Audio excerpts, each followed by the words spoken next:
Natin ngayon ay tungkol sa ibang kababayan natin na nagtatanong. Unahin ko to si John Carlo. Magandang araw po, Kuya Pinong. Nais ko po sanang hingin ng inyong opinyon hinggil sa paniniwala ng iba na ang pag-apply sa EPS Korea ay maituturing na isang sugal. Tama yun, kabayan. Sugal talaga ang pag-apply dito sa South Korea, lalong-lalo na sa mga babae.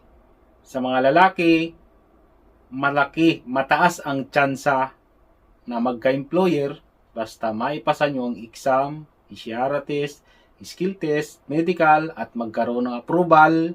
Pag may approval na, waiting na kayong maselect ng employer.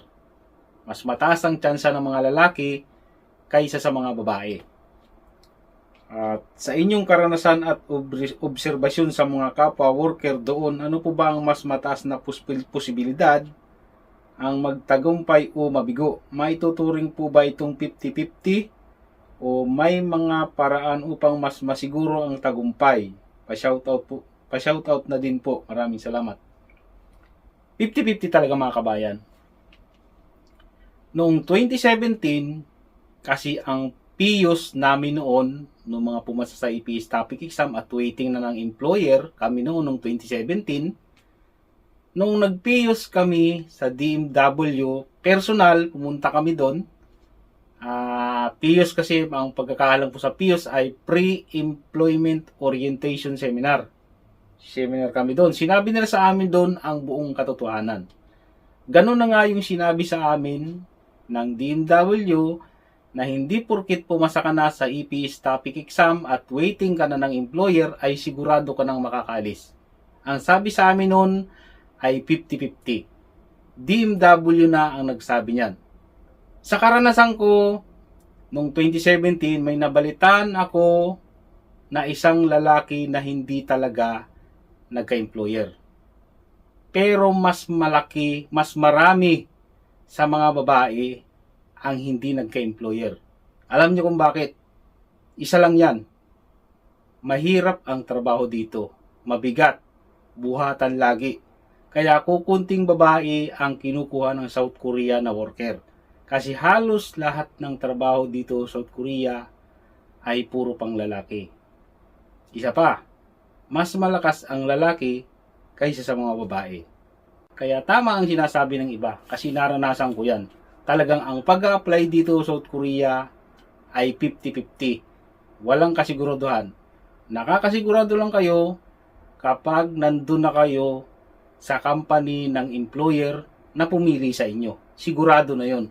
Kahit nga nandito ka na sa South Korea, pagdating mo ng training center dito sa South Korea, kasi 3 days kayo doon, may medical doon, kapag bumagsak ka sa medical, papauwiin ka sa Pilipinas. Hindi pwede yung gamot-gamot dito. Di ba? Alagay natin na-detect nila na may spot ka sa baga. Yung scar mo sa baga, active pa, hindi yung gagamutin dito. Kasi nakakahawang sakit yun, papauwiin ka sa Pilipinas. Kung yan na-detect ka, na nagdodroga ka, nakita sa medical, na gumagamit ka ng illegal na droga, matik yun. Papauwiin ka sa Pilipinas. Kaya nga sinasabi ko, nakakasigurado lang kayo kapag nandun na kayo sa company ng amo nyo at nagtatrabaho na kayo. Sa usapang percent, kung gaano kalaki ang tsansa ng mga lalaki at mga babae, sa akin lang ito, mga kabayan, sa akin to. Sa mga lalaki, kapag waiting ka na ng employer, nasa 95% ang tsansa ng mga lalaki. Sa mga babae, nasa 5% lang.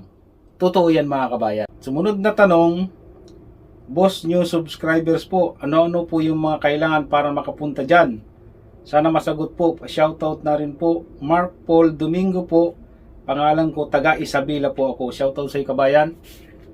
Kung mag-apply kayo dito sa South Korea, syempre unang-una, passport.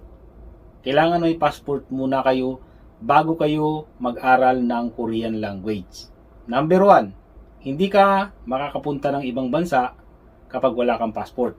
At tingnan nyo yung requirement, yan yung mga requirements na kailangan ng DMW kapag kayo ay may working visa na or yung tinatawag na CCBI. Sumunod na tanong, Sir, meron po dyan benefit dyan katulad ng SSS at Pag-ibig. Merong may mga benefits dito mga kabayan ang isang factory worker or EPS factory worker.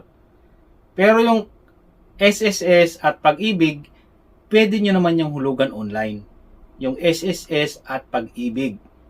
Madali lang mga kabayan maghulog ng SSS at Pag-ibig online gamit lang ang GCash. Kaya importante kapag kayo ipapunta na dito sa South Korea, kailangan ay may GCash na kayo. Sasabihin ko rin yung tatlong benefits ng isang EPS factory worker dito sa South Korea na makukuha ninyo kapag kayo ay pauwi na ng Pilipinas at tapos ng kontrata. Una dyan yung sa national pension na tinatawag na Kukmin. Pangalawa ay yung Samsung Tegecom. At pangatlo ay yung company Tegecom. Yan, malalaman din yan kapag nandito na kayo sa South Korea kung anong klase yung mga benefits na yan.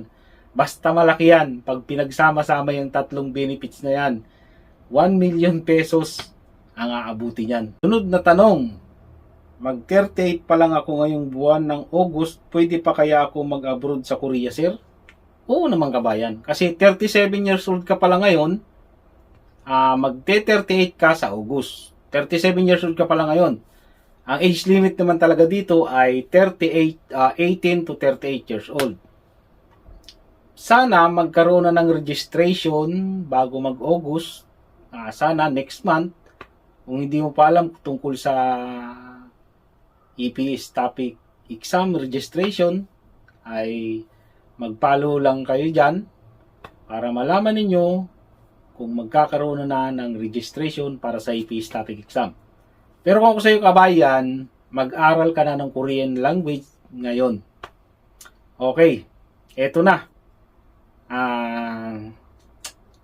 Mag-a-abroad pa ba kayo? Iniisip nyo na ang hirap mag-aral ng Korean language, ganito, ganyan. Minsan, nandun na yung time na tatama rin talaga kayong mag-aral ng Korean language. At ito yung masasabi ko sa inyo. Hindi kasi natin malalaman ang totoo, hindi ninyo malalaman na kung para sa inyo ba talaga ang South Korea, maging babae man kayo o lalaki, hindi nyo malalaman na para sa inyo talaga ang South Korea kung hindi nyo susubukan. Ika nga, sabi nila kapag gusto, may paraan. Sa karanasan ko noon, no choice na talaga ako Kasi ayaw ko naman talaga mag-apply sa mga Middle East, mga Qatar, mga Saudi Arabia, mga Dubai. Kasi iniisip ko noon, halos pareho lang din naman ang sahod. Halos pareho lang din naman yung kinikita ko. Kaya bakit pa ako aalis? Bakit pa ako pupunta ng ibang bansa? No choice talaga ako. Unang-una talaga sa mga hindi pa nakakaalam, ang unang-una ko talagang in-applyan ay Japan. Japan talaga ang gusto ko. Tapos nung hindi nga ako na-qualified sa Japan, dito na ako nag-apply sa South Korea. Sabi ko noon, ito na talaga yung para sa akin. Kaya ginawa ko talagang lahat. Kahit pagod sa trabaho, aral. Talagang nagsikap talaga ako kahit sabihin natin na hindi naman ako matalino. Pero kahit hindi ka matalino, basta matyaga ka, makukuha mo gusto mo.